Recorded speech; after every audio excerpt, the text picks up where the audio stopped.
So, natapos na nga tayo dun sa pinag-uusapan natin kanina. Okay, let's proceed.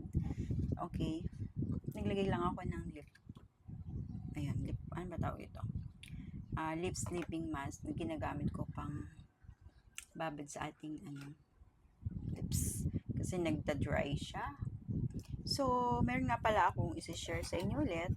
Okay, this is my Wasaro eyelashes. Magnetic siya, guys. Number 14 Frost Black yung gamit ko. Pero parang gusto kong bumili ng medyo mas mahaba talaga. Yung parang yung magiging visible dito sa ating pilik mata or sa mata. Kasi hindi ako contented sa kanya, kaya hindi ko siya madalas ginagamit.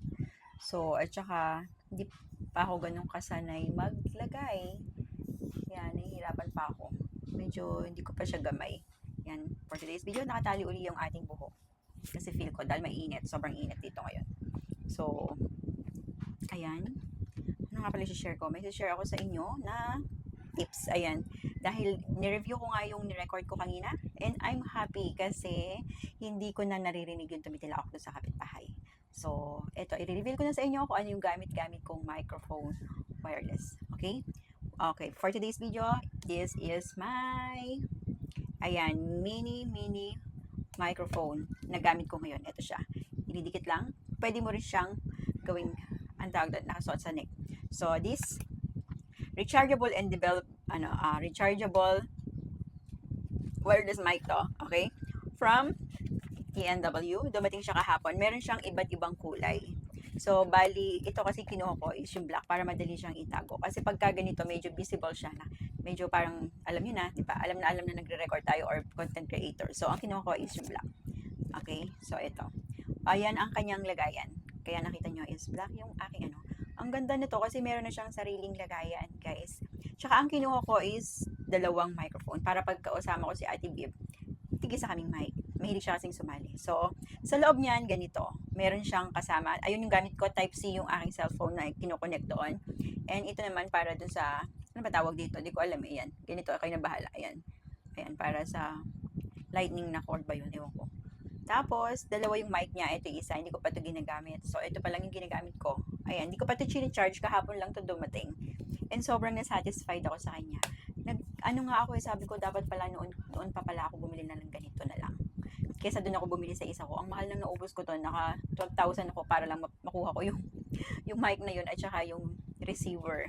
Yes. So, dito sa box na to, laman niya to ito. Nakalagay siya dito sa plastic. Ayan. Hindi ko pa siya tinanggal. Ito yung pinaka-plastic niyan. Nakalagay siya dito. Ganyan. Ayan. Ganyan siya. Okay. So, pag tinanggal mo, ito lang yun. There. Tapos, ganun mo lang. So, ito yun. Tapos, meron pa siyang kasamang ganito. Ayan. Ayan, may dashbag siyang kasama na may nakalagay na TNW. Tapos sa loob niyan, meron siyang kasamang dalawang ganito na pwede mong isuot sa iyong leeg. Tapos imamagnet mo dito yung mic. Ayan. So dalawa na siya. Dahil dalawa nga yung mic natin, dalawa tong binigay sa akin. Tapos may kasama siyang ganito, pang clip. Ayan, magnetic na rin siya. So yun yung gamit ko yung nasa loob, magnetic. And dalawa rin yung binigay kasi dalawa yung mic natin. Gamit ko na isa. Tapos meron siyang may magnet din. May dalawang ganito. Okay, ayan. Pag nasa labas kayo at mahangin, isuot nyo to sa mic para gumana siya. Ayan. Para hindi marinig yung surroundings na maingay. So, ito naman yung charger natin para dito kapag i-charge natin siya. Kasi, ayan, ito yung port ng charger. Ayan, tapos, pa USB type na siya. Okay, gamitin nyo lang sa yung cellphone nyo. Ito yun. Okay? Tapos, ano pa? Meron na lang siyang last is yung kanyang manual. Okay, kung gusto nyo pang maraming malaman about this mic na to, basahin nyo lang dito at nakalagay naman lahat ito. Madali lang naman instruction, basahin lang mabuti. So, kung gusto nyo rin ng ganitong mic katulad ng ginagamit ko ngayon, ito sa video na to, ito ang gamit ko. So, ayan, sana, naibigyan ko ng magandang justification at pagpapaliwanag itong aking video na to about this wireless lavalier microphone. Okay? Na A41 na TNW. Actually guys, yung gamit kong tawag ito? Yung mahaba selfie stick. TNW din siya. And sobrang sulit na to guys. Sobrang sulit. Ginagamit ko to pag nagta-travel kami. Dala-dala ko siya. And ang kainaman dito guys is siya, magnetic lang. Ayun. Minamagnet lang siya. Ayun guys, TNW din siya. Sobrang sulit na to sa akin. And ganyan lang siya, ito, pwede humahaba to so mas mahaba. Tapos may kasama na siyang pang ganito. Pwede mo naman, kung walang magnet yung cellphone mo, pwede mo siyang i-hook dito. Ayan, naka-hook. Ako kasi, minamagnet ko lang kasi dahil di magnet naman yung phone ko. Sobrang sulit na to at sobrang stable. Ang ganda-ganda na to. Hindi siya yung umuuga ng selfie stick na katulad ng nabibili natin talaga. And ganito lang siya kalaki. Ayan. Tingnan nyo yung lotion ko kung gaano kalaki. Ayan, para alam nyo kung ano yung comparison. So, ganun siya kataas. Pag in-extend mo siya, mas mataas pa talaga. Ito yung ginagamit ko most of the time, lalo na kapag nakatayo ako, ito yung ginagamit kong selfie stick at dinadala ko to tuwing mag-abroad kami. Ayan, matagal na sa akin to, siguro meron na tong 2 years, ganun. So, nabili ko lang din dito to sa may Black App. So, kung gusto nyo rin, lagay ko na lang din dyan sa may link na yan. And hahanapin ko pa pala kung nasaan siya dyan sa basket ko. Kasi matagal na nga, hindi ko alam ko nagawa ko na ito ng video, doon nyo na lang puntahan, hanapin nyo na lang, kasi nakalink naman na doon. So, ayan, kung gusto nyo din. Tapos, ito lang naman siya, meron siyang 3 paa. Gusto nyo makita? Okay.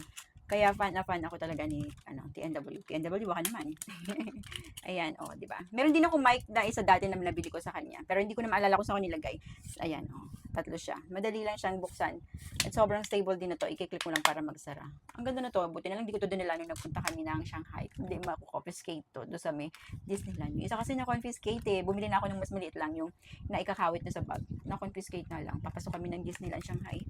So, yan. O, di ba? Ito na yung aking mga gamit. At saka yung nakadikit na yan, yung gamit ko sa mismong mirror ko, sa vanity ko na nakadikit sa wall. Sobrang solid din na sa akin ito. At yun talaga mai-recommend ko din sa inyo 100%. Sobrang ang ganda. Hindi siya nalaliglag kahit na mabigat pa yung cellphone na ilagay mo, idikit siya. Ang ganda. Siya yung nakadikit dyan sa vanity mirror ko. Kaya ito yung gamit ko. Yan mismo. So, kung gusto nyo din, baka ng inilagay ko naman na sa mga video ko lahat yon, hanapin nyo na lang. So, ayan, yung gamit ko dito sa video na to. Itong mic na to. Ito yun. Dalawa siya. So, ito naman yung selfie stick na dinadala ko pag nagta-travel. So, yun lang. Thank you for watching. Huwag nyo kalimutan sana na i-share, i-like itong video na to at mag-follow na rin kayo kung hindi pa kayo naka-follow. Bye!